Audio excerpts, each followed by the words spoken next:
BJP party మిత్రపక్షాలైన TDP, Janasena పార్టీలను చిత్తుగా ఓడించాలని, వైసీపీ పార్టీని సైతం ఓడించాలని సిపిఎం పార్టీ ఆధ్వర్యంలో ఇండియా ఫోరం అభ్యర్థులను గెలిపించాలని కోరుతూ పలాస నియోజకవర్గం మందసలో జరిగిన బహిరంగ సభలో సిపిఎం పార్టీ రాష్ట్ర నాయకులు పంచాది రోజా పిలుపునిచ్చారు. తమ పనులు తమని చేసుకోనివ్వట్లే, ఆ రకంగా తీవ్రమైన నిర్బంధం.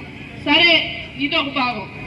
మాకు సమస్యలు ఉన్నాయి, మాకు కష్టాలు ఉన్నాయి, మా సమస్యలను పరిష్కరించు అని చెప్పేసి రాజధానికి ఎవరైనా రావాలని చూస్తేనే ఎక్కడికక్కడ హౌస్ అరెస్టులు, ట్రైన్లు ఎక్కిన వాళ్ళని దింపేస్తున్నారు, బస్సులు ఎక్కిన వాళ్ళని దింపేస్తున్నారు. అసలు రాజధానికి వచ్చే అధికారమే మీకు లేదనే పద్ధతుల్లో ఎక్కడికక్కడ నియంత్రణ చేస్తున్నారు.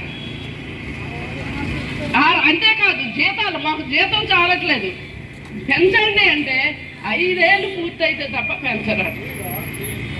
అంటే మరి 5 సంవత్సరాలు ధరలు పెంచకుండా ఉన్నారా? అలా అనుకున్నప్పుడు 5 సంవత్సరాలకు ఒక్కసారి ధరలు పెరగాలి.